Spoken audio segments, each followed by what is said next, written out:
Sennheiser Professional has finally sent in their HD480 Pro Studio closed-back headphone, which retails around $400. But this is a headphone that when I got it in, I realized I didn't have a ton of the typical comparison points when it comes to what people usually think of when they think closed-back studio reference headphone. So what that meant is I had to go to my local Guitar Center. Oh, what's up, bro? How you doing? What up?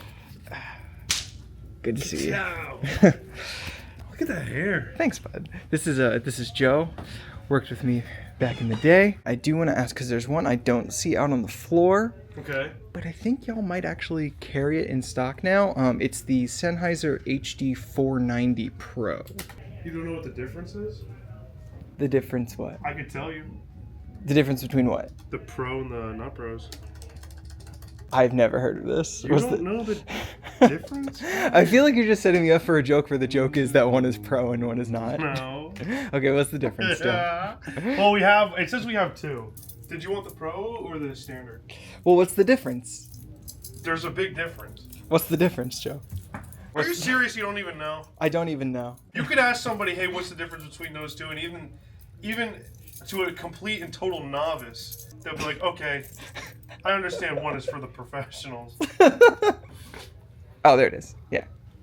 Those are the Pros. So we don't have the standards in stock, so I can't really show or tell you the Oh, that's a shame. But just know that there is. ATH M50X 280 Pro. What's another like super popular one? I'm thinking 770 770, Pro. yeah. Okay. So I think that's what I'll go for. I'll grab all of those. You're not gonna put the R50X in there? I have one at home. Okay. All right.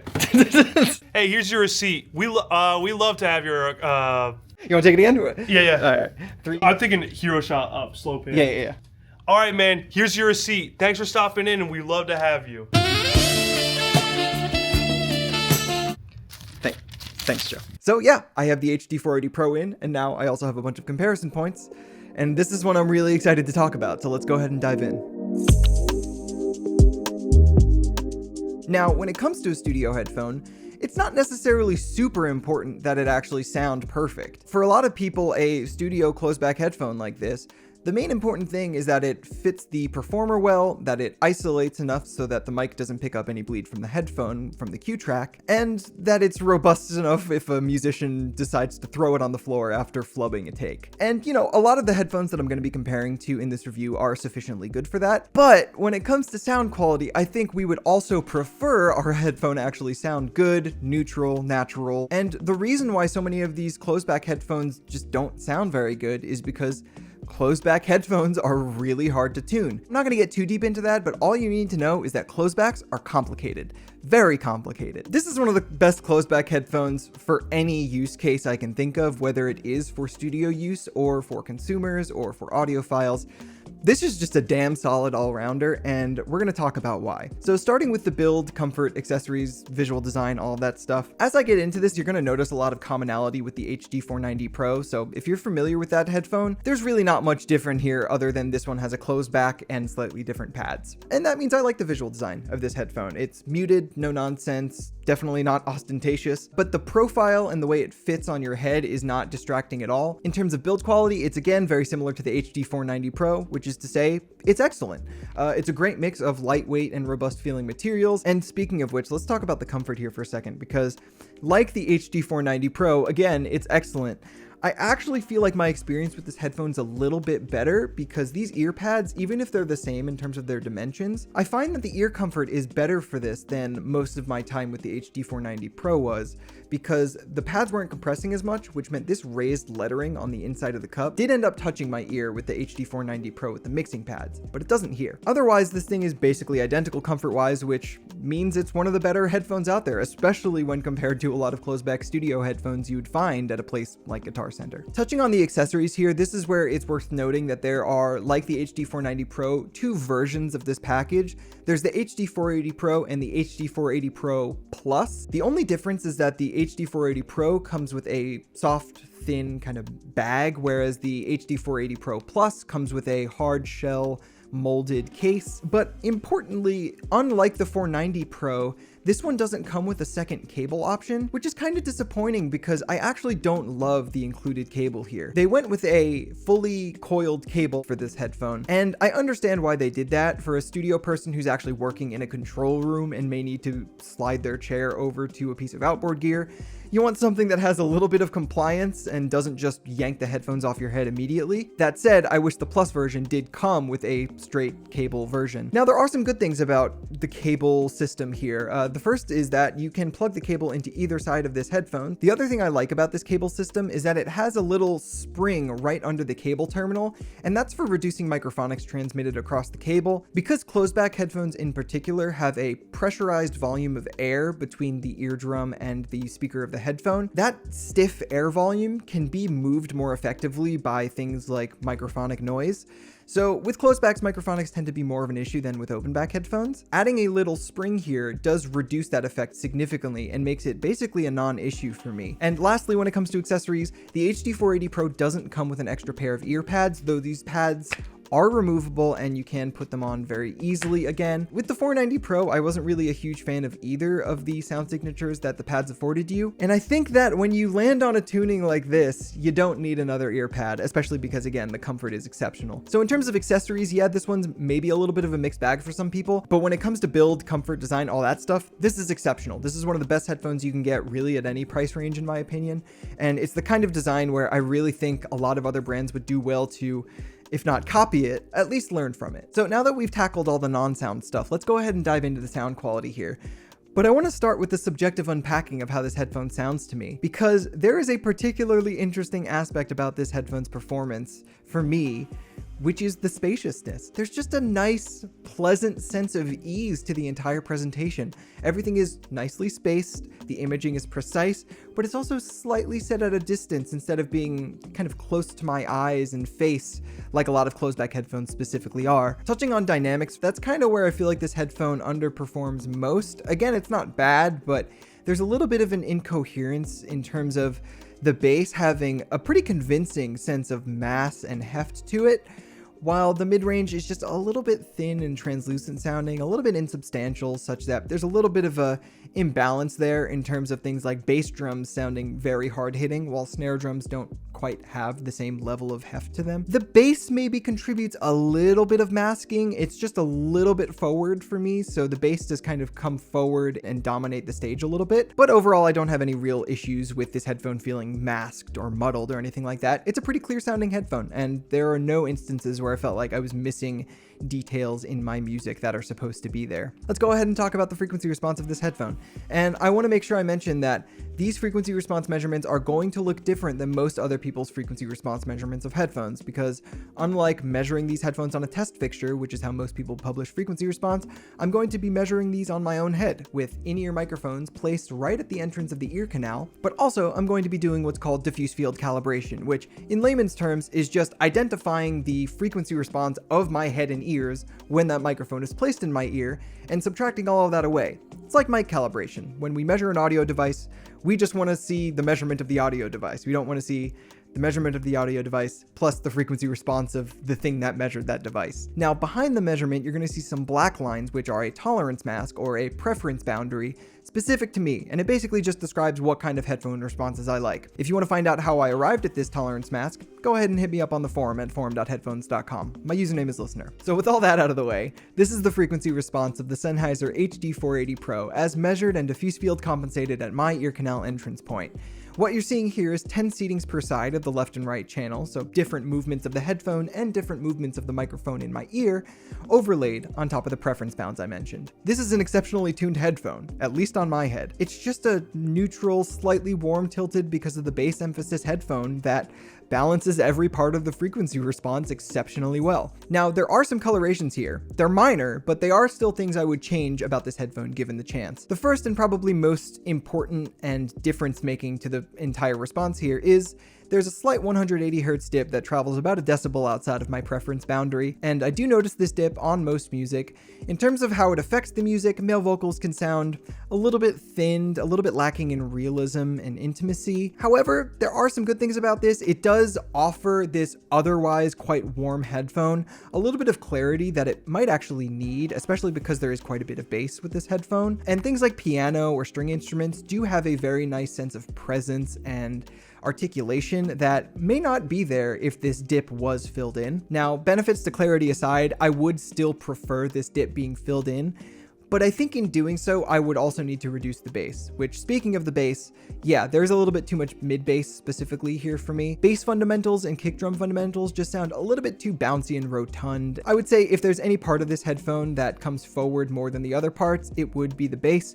Some people are gonna like that. Not really my jam, but it's also the only other coloration besides the 180 Hertz dip that presents even a slight problem to me. And the cherry on top, the bow that ties all of this together, is this headphone's exceptionally balanced treble response.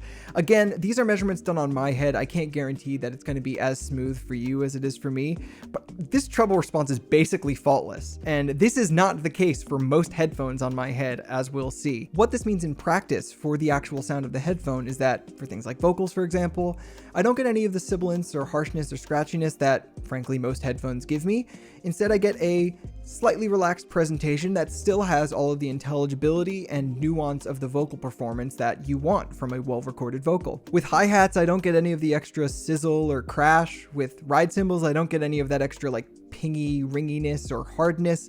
And with crash cymbals, I don't get any of that extra roughness or clang. With string instruments, especially plucked ones like acoustic guitar, I have all of the extension and treble presence that makes it sound harmonically complex and rich in the way it's supposed to, but it doesn't sound plasticky or glassy or grainy. So I gotta give it to Sennheiser. I don't know what they did with the acoustics of this headphone that's so different from the HD490 Pro, but this works so much better for me in the treble than HD490 Pro, which we'll talk about a little bit later. And what this treble pairs with the mid-range and bass to add up to is an exceptionally balanced headphone, not without its colorations or its slight quirks, but one that is very easy to listen to with basically any music I threw at it, and one that got me excited to pick it up and start listening to it. So now let's get into the comparisons, and the first comparison I want to make is to the Beyerdynamic DT770 Pro, an extremely popular studio closed-back headphone that's been popular for decades, I think mostly because it looks distinct and it looks comfortable, and frankly just everyone uses it. I don't like this headphone, never really have. It's a pretty thin, bright sounding headphone.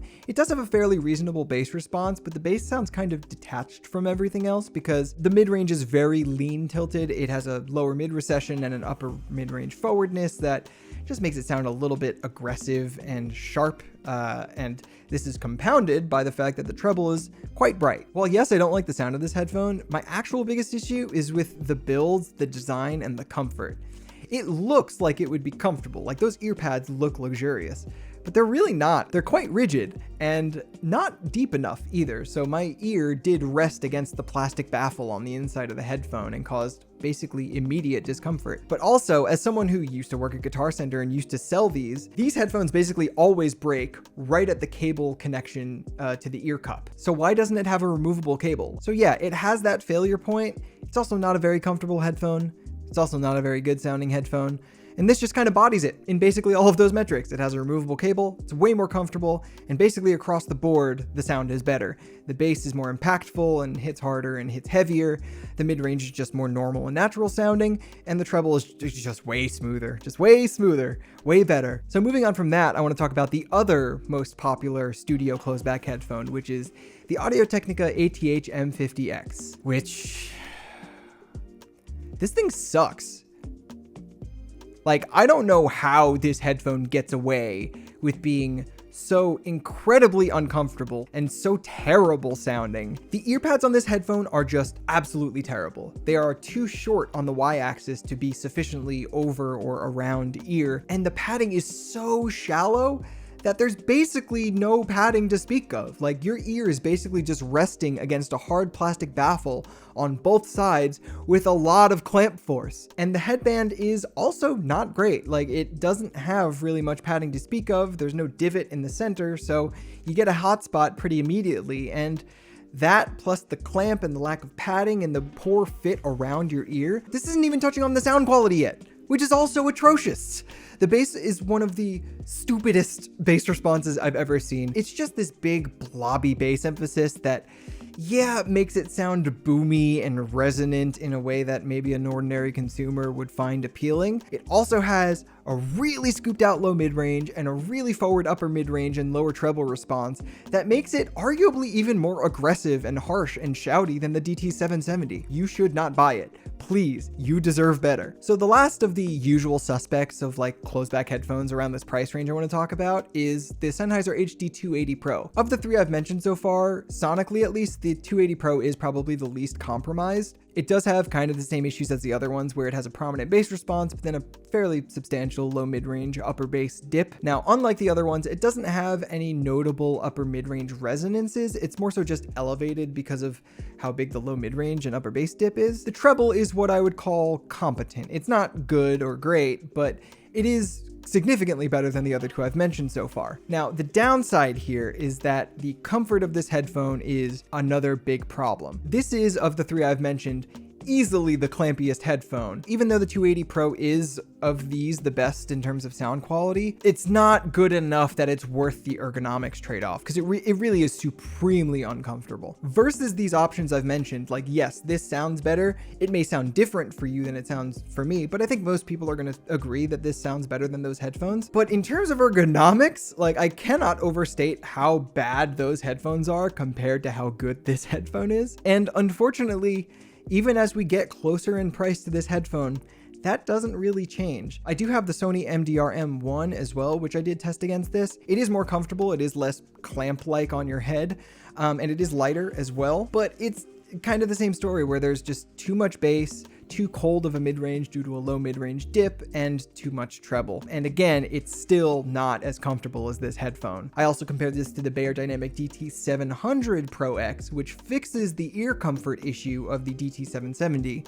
but it arguably sounds even worse. It sounds even thinner and brighter to me, even if it's maybe a little bit smoother and less jagged sounding. Now, the last closed back headphone I want to compare this to is the Sennheiser HD620S, which, yes, they are both Sennheiser in name. This is Sennheiser Professional, the other one is Sennheiser Consumer. HD620S was never really a good headphone, and I don't actually mean in terms of things like comfort. I find the 620S quite comfortable. The head padding is sufficient, the ear cups are sufficiently deep and ear-shaped. The ear pads have these little wrinkles on them. What this results in is when you put the headphone on your head, you just can't get sub bass, no matter how you wear it or how you clamp it or extend the arms. Whatever. Like, I tried every possible configuration to get some level of sub bass out of this headphone, and I just couldn't get it. But also, the mid-range on the 620S is very weird and boxy and kind of nasal and congested, and the treble is also ringy and sibilant and I wouldn't say harsh, but kind of just glassy in an unappealing way. And when you compare it to this sonically, this kind of just bodies it across the board. It has better bass, it has a better mid-range response, and a way better treble response. But also, I do think this one is still more comfortable. Like, it has the same ear-shaped cups and deep pads, but they are softer because of the velour that faces your ear, and it is a lighter headphone overall. Now, audiophile reviews tend not to compare closed back to open back headphones because they have different use cases, of course, but also because they're kind of playing in a different league sound quality wise most of the time. But because this is so good sounding to me, I feel compelled to compare it to open back headphones. I'm only going to do it for a few because I'm running out of time here. The first is the HD490 Pro, and with the HD490 Pro, I preferred it with the mixing pads, but in comparison to both, this is just a better headphone. It has a better, more prominent, more full-feeling bass response. The mid-range is the one spot where I think we could split hairs, and I could totally understand someone preferring the 490 Pro's mid-range response, but because the generous bass and smooth treble of this headphone would work best with a slightly lightened mid-range response, this just works a lot better than the mid-range of the 490 Pro does, because the 490 Pro's mid-range, which is warm and in isolation probably fine, is paired with like fairly rough treble response and slightly overemphasized bass for that style of mid-range. And the last comparison I want to make, mostly just because it shocked me, is to the Sennheiser HD650 or 6XX. The Sennheiser HD650 and 600 are, even if they're Sennheiser consumer, technically, they are studio headphones. Like, they have enough of a history and pedigree in studios that I think it's a headphone people will want to know about in terms of how it compares to this one. Just to be clear, I don't love the HD600, but I do love the HD650. Of the headphones out there, it is one of the ones that works best for me, even if there are things specifically in the treble that do bother me, like the 5 kilohertz grain spike, the 8 kilohertz cavern that kind of just nukes a lot of the treble information, and a sibilant spike around 10 to 11 kilohertz. The HD650 is my favorite Sennheiser headphone. Or it was, until I got this in. It's clear that yes, this has a slightly thinner mid-range presentation, which is the best part of the HD650, but in every other aspect, whether it's bass prominence or extension, or treble smoothness or completeness, or ergonomic design and how it fits to the side of your head and how long you can wear it and how well engineered it is, this is just a better headphone. And you know, the Sennheiser HD650 is 20 years old at this point, so it makes sense that a more modern headphone would have some updated things about it. But I think regardless if you're the average consumer, an audiophile, or a pro audio person, someone who works in a studio, or just someone who makes music, especially for the modern audience, this is just a better, more well-rounded headphone experience, whether it has to do with sound quality or its ergonomics and design. So in conclusion, the HD480 Pro is just one of the best headphones I've ever heard or used. It has dethroned the Hi-Fi Man Edition XV as my daily driver because it sounds better in the mid-range and has a more fun bass response while also being more comfortable. And overall, it's just an exceedingly easy to recommend headphone platform that I think a lot of people are really going to enjoy when they finally get a chance to give it a try. So that's it for this video. If you liked it, definitely like it down below. If you want to see more like it, definitely hit the subscribe button. If you want to see pre-review content like initial listening impressions and measurements of headphones before we release the review, check out our YouTube membership program where Andrew does that stuff every week. And lastly, if you want to talk to me about the Sennheiser HD480 Pro or any headphones or audio related things really, feel free to hit me up on our forum at forum.headphones.com. My name is Listener. Y'all have a good rest of your day. Later.